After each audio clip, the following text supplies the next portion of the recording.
Okay, group, it is 1 p.m. Pacific time, and I would like to introduce you to Jen Stringfield. She's going to be hosting our next session, which is a lunch and learn by Lexis, with the topic of AI, how we got to where we're at and where we're going. Jen is a subject matter advisor at Lexis on artificial intelligence, intellectual property, and cybersecurity.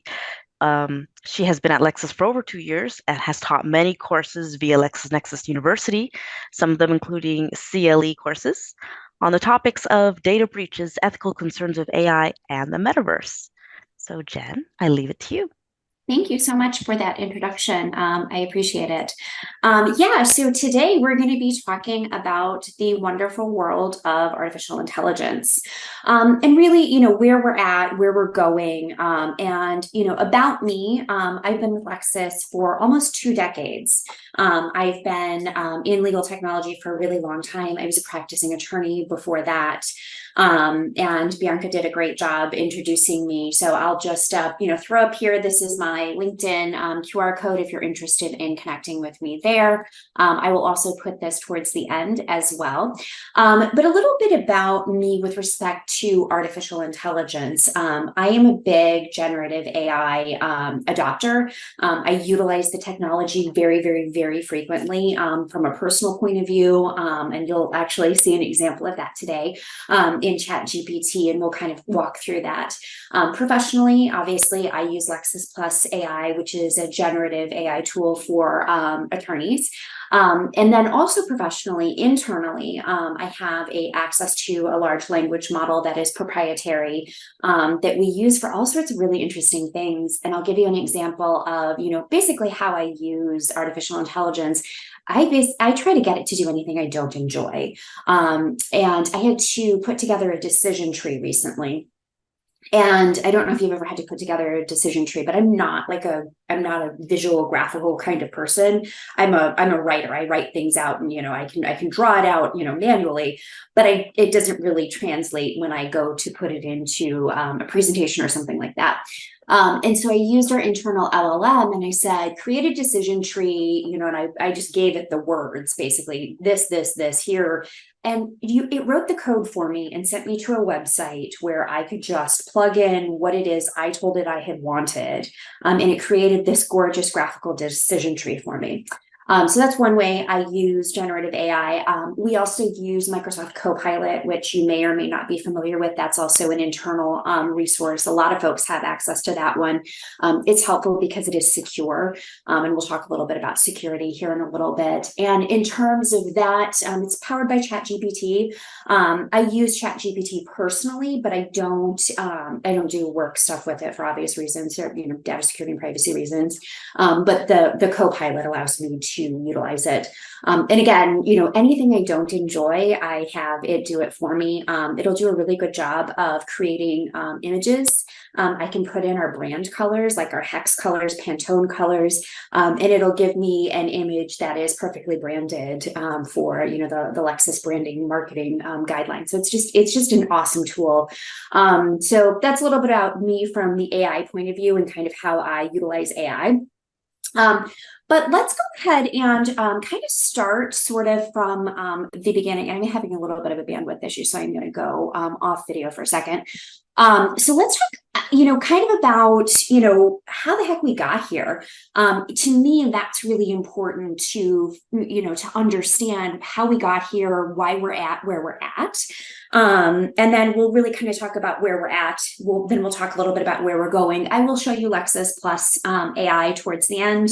And feel free to chat in any questions, and I'll give you my contact information. If you do have questions, please reach out to me. This really sort of is my the thing that gets me going, is really talking about artificial intelligence. So let's talk about it from a historical point of view. In 1956, the term artificial intelligence was actually coined, and it was coined during the Dartmouth Conference. And where that came from is a group of academics got together and they wanted to build a machine that could do anything that the human brain could do. Things like reasoning, problem solving, learning new tasks, communicating, utilizing human language as opposed to zeros and ones. And all of this arose because, in the world wars, World War I and World War II, kind of a turning point in those wars was code breakers and code breaking. But code breaking at the time was done by humans, and humans are fallible. Humans get tired, and so the government really wanted. Listening to a session now. The government really wanted. Give me a second.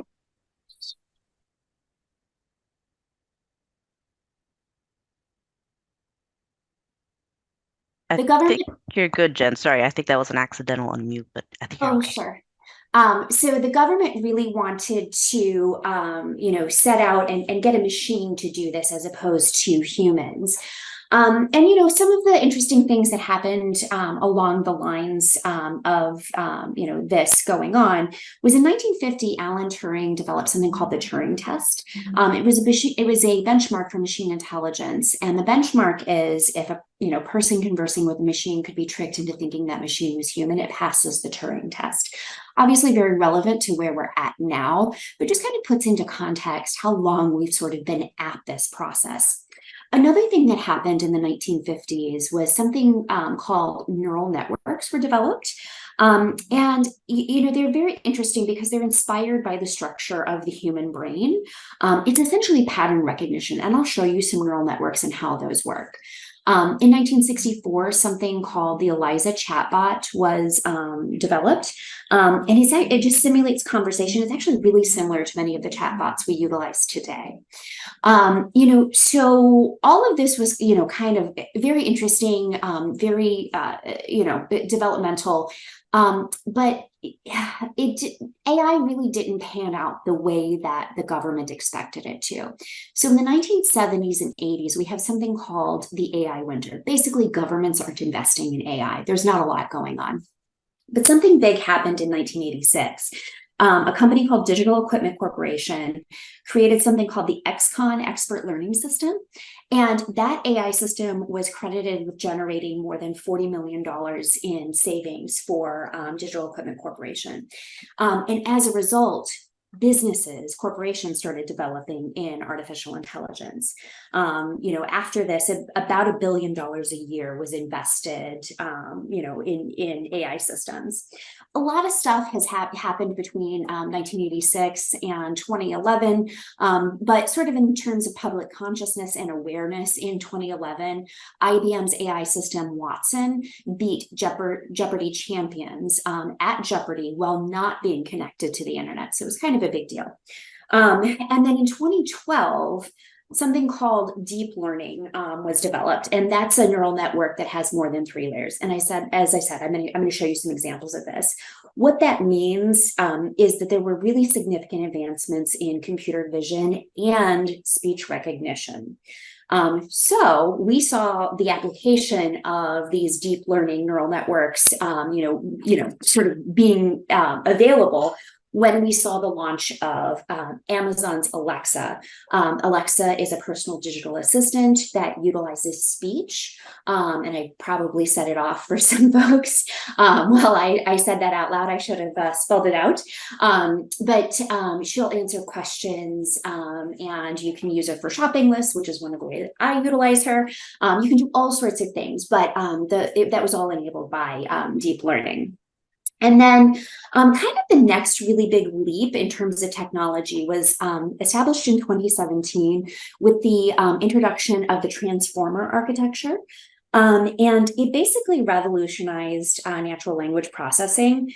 And transformer is the architecture that we rely on when we look at generative pre-trained transformers, or GPTs. That is the actual technology that they're utilizing. 2018, we'll talk a little bit about big data and how that sort of impacts all that we're seeing. Basically, it enabled things like large language models. just because of the volume, variety, and velocity of data that was created.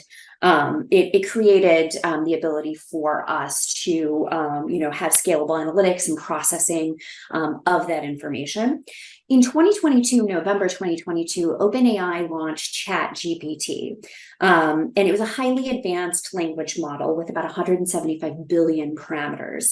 And what that means is that it was capable of generating coherent and contextually relevant text. ChatGPT was not able to pass the bar exam, but the next iteration of OpenAI's GPT is GPT-4.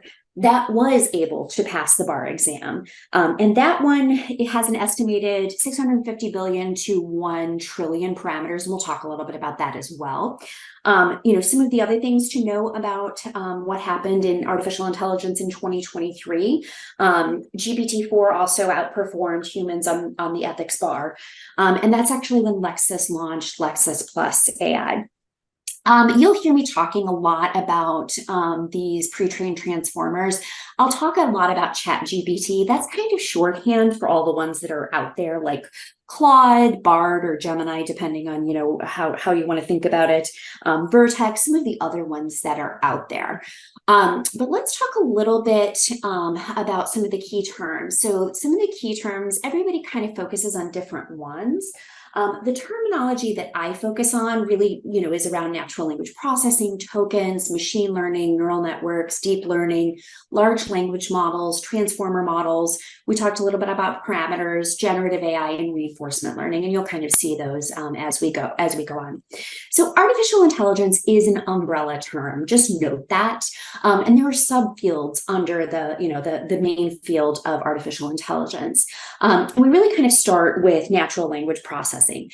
That's what helps computers understand, interpret, and generate human language. Some of the ways that you see it in real life is, deduping, searching, indexing. We have contextual extraction, text to speech, speech to text, machine translations. Those are all natural language processing techniques. And they do obviously overlap, with machine learning. And machine learning broadly is where computers are taught to learn how humans learn. And the really important part of that is that neural networks specifically are a subfield of machine learning.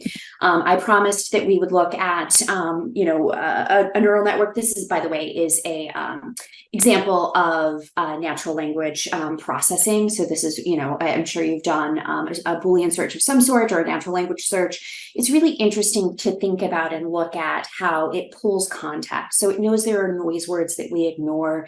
There's terms of art that it's looking at. It understands Seventh Circuit as a court. So really just kind of an example there. But I did want to talk about neural networks specifically. So I mentioned to you before that neural networks are basically pattern recognition. They basically find statistical patterns in data and connect the things that are connectable together. And I'll kind of show you what that looks like. So this is a very simple version. This is a more advanced version. You'll see a whole bunch more. Just remember that the transformer architecture is a type of neural network. This is a Lexis example. So we take lots of unstructured data from, in the form of dockets, news in its original language, public records. If you ever have ever had to look for somebody in public records before, we start cleaning that up. It can be extraordinarily difficult just because there can be misspellings and, commas in different places, so on and so forth. That creates a giant data lake. And then what happens internally with that data is it gets tagged. We identify entities like companies, people, judges, attorneys, experts, courts, so on and so forth. And then you extract information from them, like dates and courts and so on and so forth. And you create a knowledge graph of that information. That all happens internally. And so, if you've ever done public record searching, for example, there's entity ID numbers in there. So that's kind of one of those things you'll sort of see sort of exposed, but that's what's happening in the background. But what you see on the end is, something like legal analytics, which has a visual representation of things like caseloads or win rates, case law connections, what has happened, with interpretation of a court. Bill passage likelihood, that's in the form of legislative outlook. How likely is this bill to pass based on who introduced it, what the makeup, the deciding body looks like, so on and so forth. Lots and lots of different ways that you'll kind of see sort of that end result. But this is just an example of a deep learning neural network. Another subfield of a deep learning neural network that you want to know about is called a large language model. Now, I had mentioned to you specifically, we were talking a little bit about big data. So 2018 was sort of a big year for big data. And that's when companies like Google, Microsoft, and OpenAI began building neural networks that were trained on vast amounts of information from the internet. That includes things like Wikipedia articles, information from the Common Crawl, which is a repository of web data, lots and lots of stuff, right? All of these tools, though, add in their own secret sauce, if you will, some sort of proprietary data that they also train their models on. I can give you an example of that. Google, for example, trained their AI model on email. So Gmail, which we all thought was free, was never really free. It was used to train Google's AI system. And you can think of this as like a giant library of information, that it's pulled into. And there's some really interesting ideas about why that's important, because and we'll talk a little bit about it in a bit. But the more language we give these models, the more relevant and contextual they can be. They're excellent text generators, and we'll talk about that. I always think it's really interesting to think about what kind of websites or material from across the internet were used to train these models. There's a great article in the Washington Post, and this is from last year. It's inside the secret list of websites that makes, tools like ChatGPT sound smart. It's actually searchable. So if you want to understand the websites that are used to train these models, this is a really interesting way to find that out. And there's some really horrifying stuff in there, about 4chan being part of the training data, all sorts of, not so great places. But probably my favorite factoid is that fan fiction is a large part of what has been used to train these models. And I think that's really interesting because, we see a lot, we saw early in the days of ChatGPT and, Bing AI, it telling us these tools were creepy or that they were falling in love. And I think that it was basically reflecting back, to us what it saw in the form of fan fiction and blogs and, basically the nonsense it read from across the internet. So let's talk a little bit about another deep learning neural network that we need to, be reminded of, and that's the transformer architecture. Now, I know I talked a little bit about this earlier, and that was that big development in 2017. It is a structure of a neural network, meaning it's basically how information is processed within the neural network. What it is it's a huge advancement because it understands sequences of data like text, images, and audio, and understands the relationship between the elements.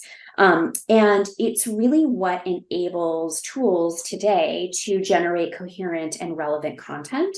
And it analyzes multiple pieces of text at the same time, and it just makes it really fast and very efficient.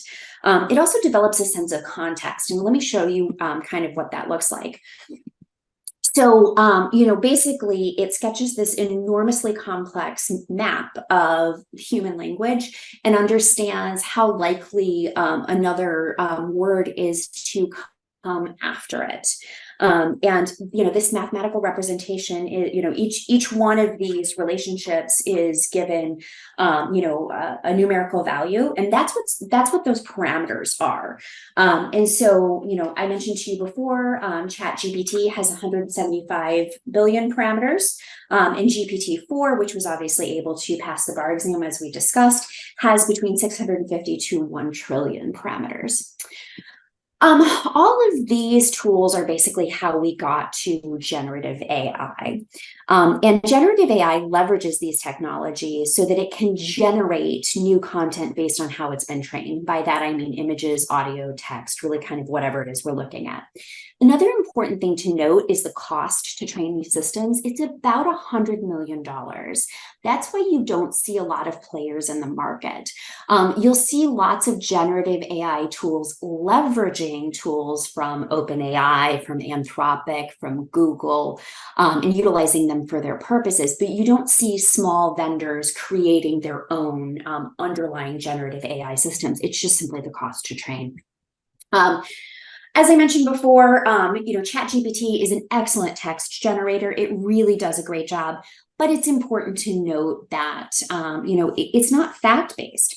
It's sophisticated, but it really is just, predicting the next set of words that make sense, based on how it's been trained, and in particular, because it can't access independent databases of information before generating a response. And I'm going to show you a really interesting example of that. I mentioned I use ChatGPT, and by the way, I don't know if you know this, you can customize it. So I've asked it to give me confidence levels as well as a URL when I asked it a fact-based question. I use ChatGPT to cheat at Wordle. Sometimes I just don't know the word, and I will ask it questions, but I want you to take a look at what it is that I asked it. So I asked it to give me a 5-letter word containing the ANY. You'll notice it gave me answers that were not 5 words or 5 letters. You'll notice that it gave me a link that was a non-existent link. So you'll see it gave me the word branny, and I clicked on that link, and it said that this is not a word. And so it was just a really interesting thing. And you'll see the last response here is, it ending in ANY was stony. Obviously not actually what I asked it. So it can just be really good and helpful to understand sort of the limitations of these tools and what they're there for. And kind of shifting to where we're at, and sort of what we can expect. We saw last year Goldman Sachs put out this really interesting report about generative AI and, what we can expect with it.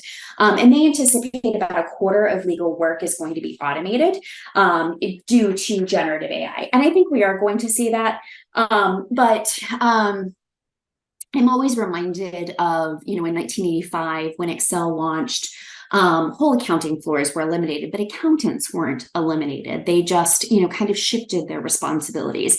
And so I think we'll really kind of see those who embrace generative AI really sort of, kind of gain some efficiencies and become the folks that replace, those who don't use generative AI. We know that law firms want to use generative AI, and a really interesting fact about this is, so the vast majority of generative AI tools come from the US and China. We're the innovators in this space, but the consumers of generative AI is Europe. They absolutely positively love using generative AI.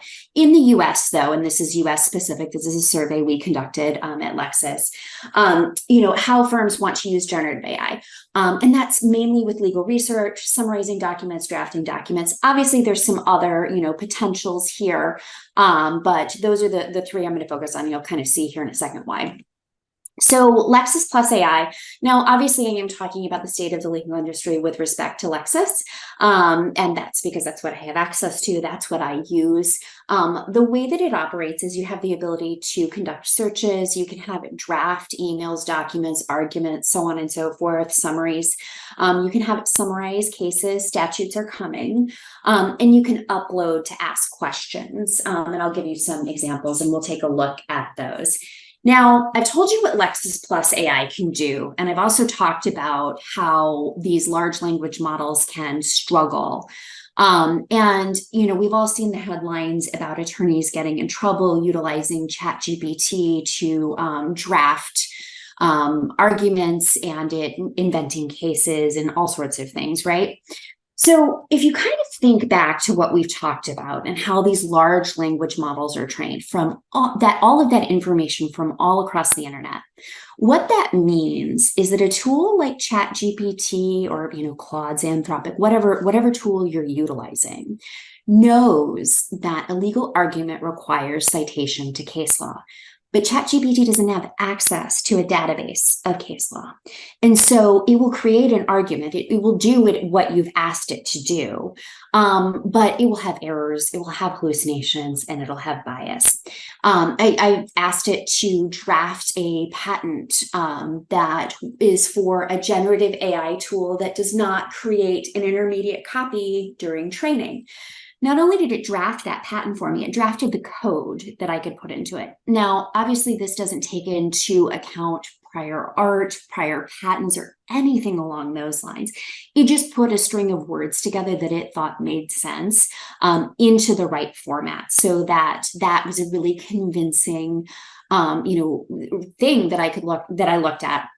And I've done other things like have it draft a statute in Louisiana that does whatever, and it'll do it in a very, very eloquent way because it puts words together very well. So what's the difference between a tool like ChatGPT and something like Lexis plus AI? And I'm giving this to you very broadly. If you're considering any legal AI vendor, you're looking at AI, here's what I encourage you to look for and to consider. Do you have data scientists that are working in the background? Are there for legal? Are there attorneys that are working in the background? Those are things that happen at Lexis in the format of legal prompting, intent engineering, so on and so forth. But the real big one here is something called retrieval augmented generation. So what we've done at Lexis is we've taken these underlying large language models, and we've said, all right, you compose text really well, but we never know what you're going to say, if it's accurate or not. So here's a database in the form of cases, codes, statutes, treatises, practical guidance. And I want you to give me the answer from this set of information, and I want citations. And so that's what you'll see, and I'll show it to you here in a bit. This is what it looks like. This is the content set that's currently in Lexis Plus AI. This is that retrieval augmented generation that I mentioned to you. So treatises or secondary sources, practical guidance, agency decisions, federal and state constitution court rules, statutes, regs, so on and so forth. Now, all of those are just sort of important to understand. One of the other big issues that comes up with respect to these tools is security and privacy. And again, anytime you're evaluating any sort of tool, these are things that I encourage you to look for. In fact, there's Twilio has an AI nutrition label. So if you ever kind of want like a good reminder of, what it is that you should be looking for, look up that Twilio AI nutrition label. It'll give you some really good guidelines for evaluating any sort of product. But here's what you need to know about Lexis Plus AI. Privacy by design. We are a company that processes all sorts of very sensitive information, including OCRing patents before they are available to the public for the USPTO. Basically what that means is that as a company, privacy and security are fundamental to, how we operate. And something called privacy by design is basically that privacy is just as fundamental as design. So, there's no point in having a product if our clients can't use it, is basically what that comes down to. Another thing to know, and I'm sure you've seen in the headlines, of course, is, we saw Samsung early on in the days of ChatGPT exfiltrate trade secrets by inputting them into ChatGPT for, code. They were trying to debug some code. A manager told some engineers to input code into ChatGPT to debug it. And that code was exfiltrated. What they didn't understand is that when you put prompts into a tool like ChatGPT, those are open, those are public. Those prompts are being used to train the tool. Tools that are private and don't, do anything with your prompts, they're not used to train the system. That's really, sort of a key to really understanding. Unfortunately, this is an area that is extremely kind of demoralizing. I'll tell you, early days of tools like ChatGPT, we saw about 4% of employees exfiltrating or putting in sensitive information to these tools, right? That number is now an estimated 12% of employees put sensitive information into these public tools that have no security, they have no privacy associated with them. So do note, whether the model is private, if it's secure, where does the information go? Does that information get used to train the model? What happens? And, as I mentioned before, another really important factor in this is if you are somebody, if you're using a provider that has other models that it's using, or several models that it's using, what's happening with the data between the provider you're looking at and the model provider? Is that information walled off, or is it used to retrain those actual foundational models? Very important to understand that. Lexis is completely walled off for obviously confidentiality purposes. The other thing, all generative AI tools are on cloud infrastructure. There is no what is called edge generative AI, and what that would be is basically for your device, be it a computer, be it a phone. Can you just have a generative AI tool that is trained on your materials? That simply doesn't exist because of chips. We expect Apple will be coming out with something. We think this is probably the space that they're going to occupy with respect to generative AI, but that's a little speculative. Just note that everything is cloud at this stage. Make sure that it's commercial grade cloud infrastructure, obviously, with what it is that you're using. It should be secure and private. You just want to make sure with respect to that. The other thing to note about Lexis Plus AI, Lexis is a company, and our parent company, by the way, is Relics. We've been involved in artificial intelligence for a very long time. We developed our responsible AI principles back in 2020, and I'll show you what those look like. But I'll talk a little bit about these as we go through. I'm going to show you Lexis Plus AI. And kind of just walk you through, we can explain how our solutions work. That's transparency. We center people. We, try to make sure that we are not creating or reinforcing unfair bias. Human oversight is a very important part of what we do with our AI tools. And then, of course, that privacy and data governance piece that we've talked a little bit about. So I'm going to go ahead. There's my information again, and I'll pop it into the chat as well. I'm going to go into Lexis Plus AI, and I just kind of want to walk you through, kind of what we're looking at. You'll see it's kind of a floating assistant here. You can pop it open if you want. I'm just going to run a search. Now, why am I searching for trade secret? Trade secret cases tend to be very fact intensive.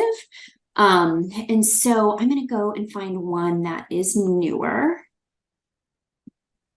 Maybe.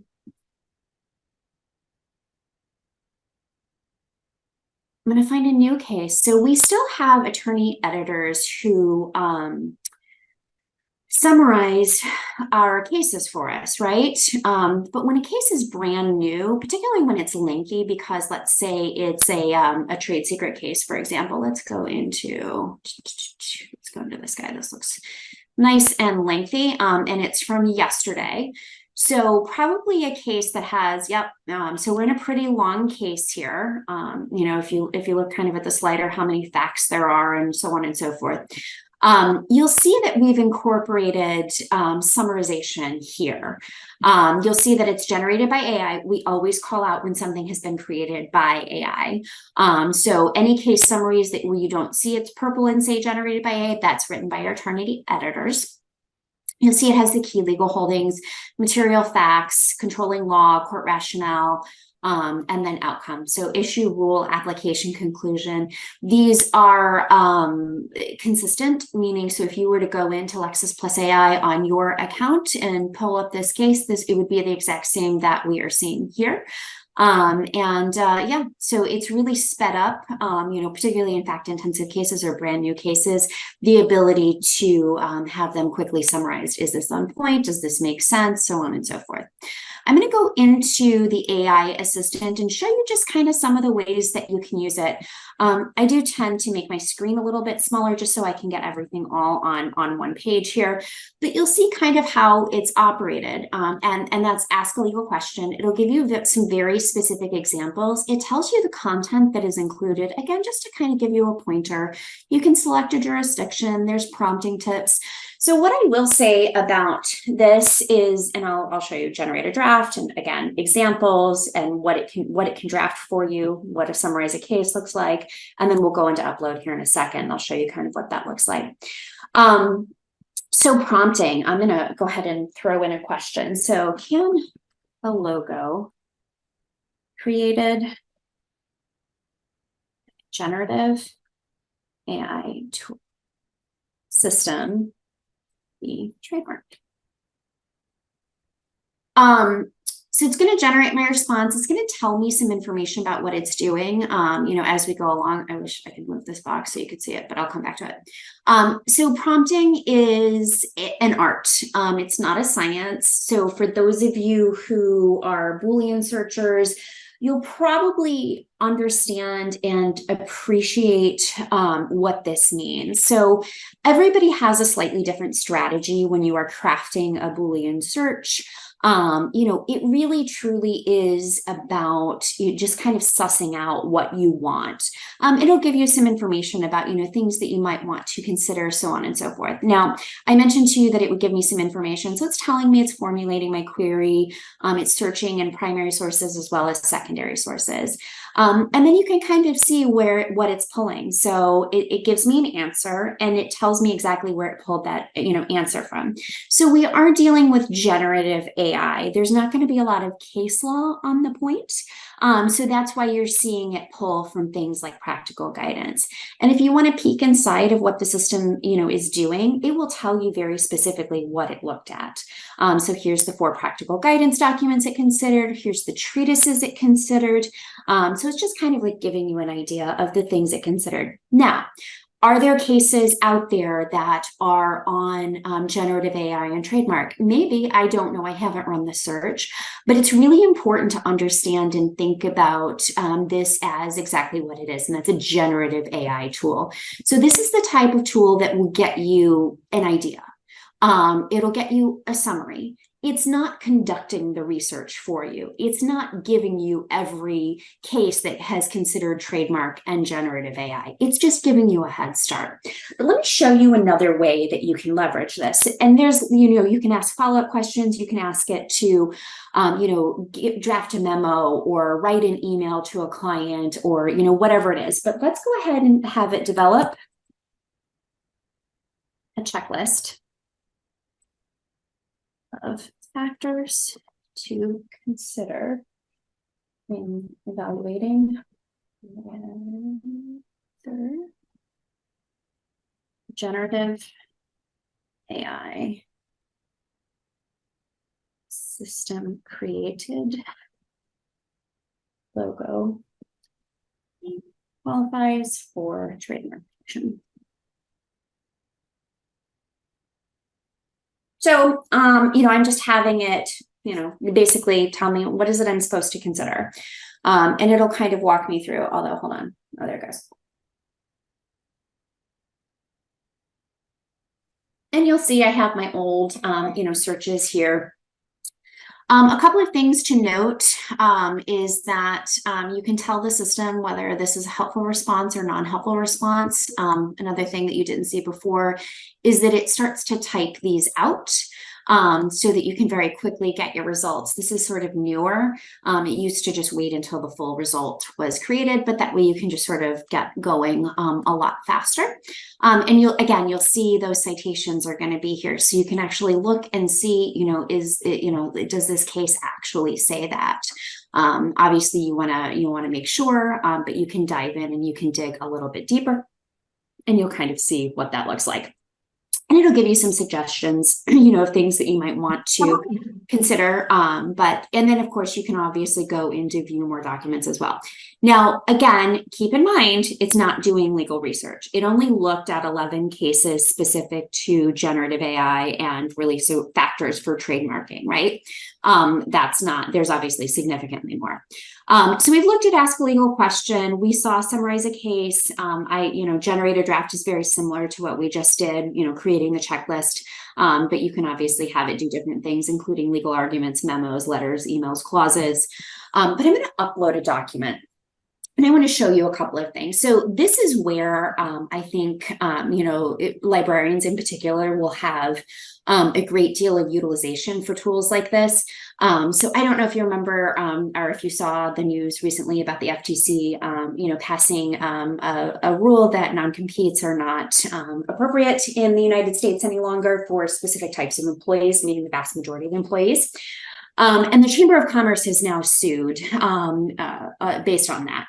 So I've uploaded the file and I'm going to ask a question about my upload. And I'm just going to ask it to summarize. Actually, I'm going to identify the arguments.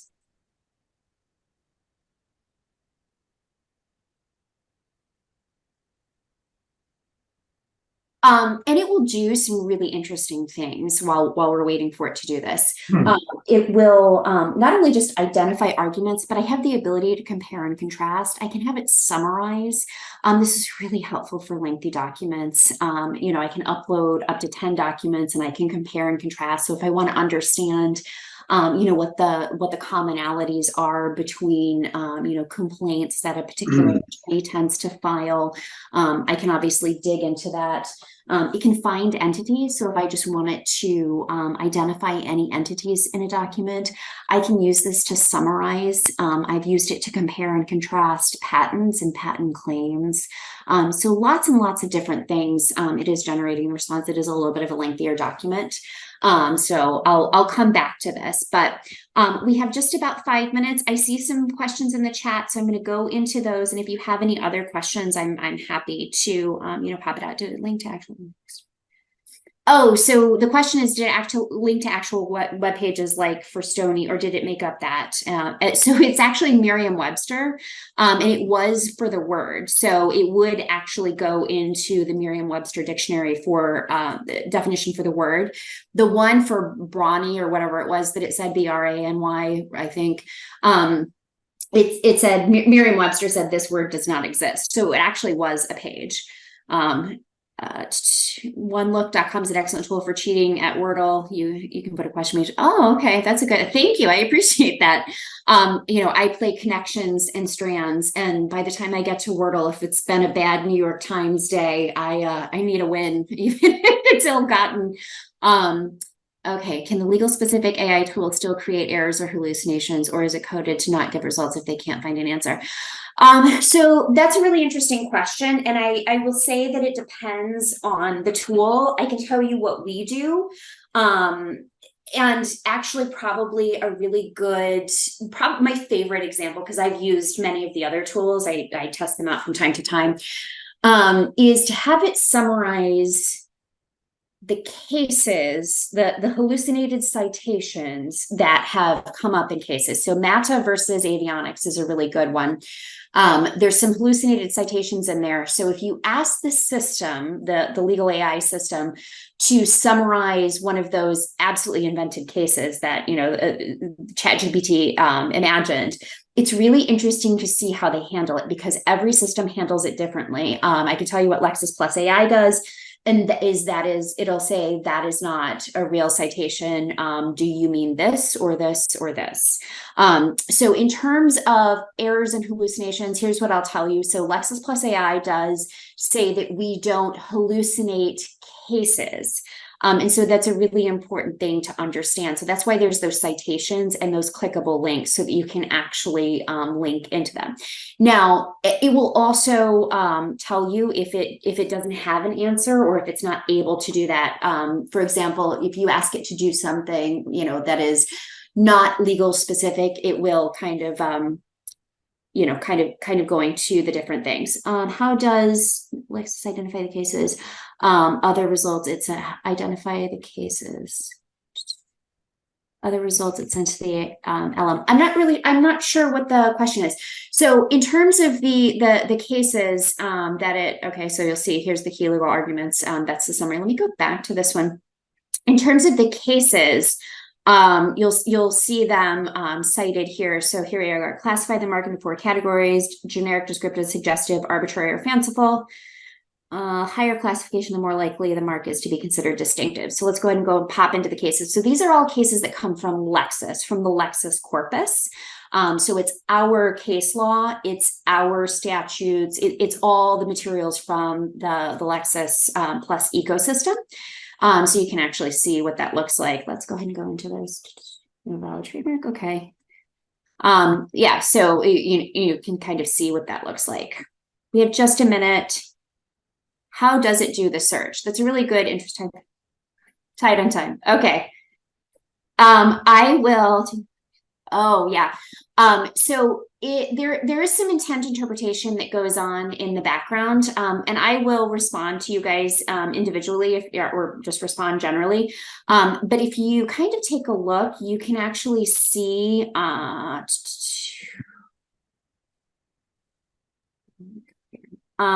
you can kind of see as you develop the prompt, it will actually walk you through what it's doing. And we kind of could have opened that up. But I'm going to drop into the chat a couple of things. I mentioned retrieval augmented generation. I just want you guys to know what that's about. So I'm going to go ahead and drop, a little article into the chat. I'll put in my information. But yeah, there's a lot of really interesting stuff kind of in the background. If you ever want to, chat about this or AI, or you have questions, please let me know. Obviously I know the Lexis system's the best, but if you just kind of want to talk about it broadly in the legal industry, this is sort of my area of passion and expertise. So I am obviously happy to chat at any time about it. But let me go ahead and give you my information as well. And it sounds like there's maybe a raffle that's upcoming.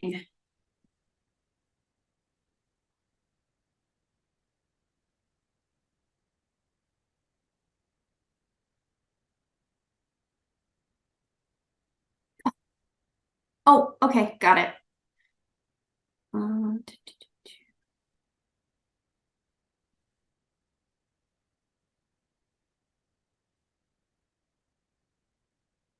Bianca, sorry, did you need me to conduct the raffle or is that all done?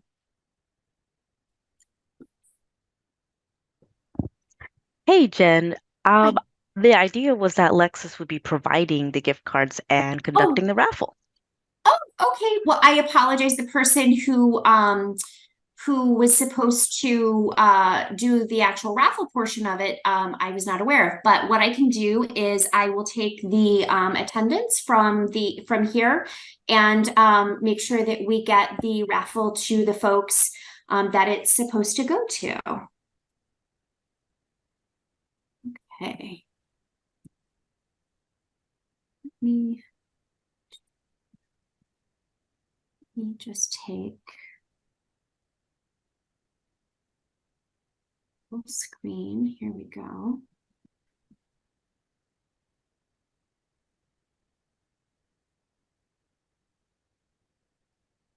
Oh, okay. Would it be possible for you to pick the winners now so that people know that they will be receiving a prize? Yes, I can absolutely do that. Awesome. Let me just, I apologize. It was the other rep that was supposed to be doing it. So, and I don't see her on the list. Ah, got it. So let me just do that right now because we are tight on time. Righty. Hold on. Give me just about 2 minutes and I will pop right back in to let everybody know who it was that has won. Okay. Awesome.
Alrighty, thank you so much for waiting.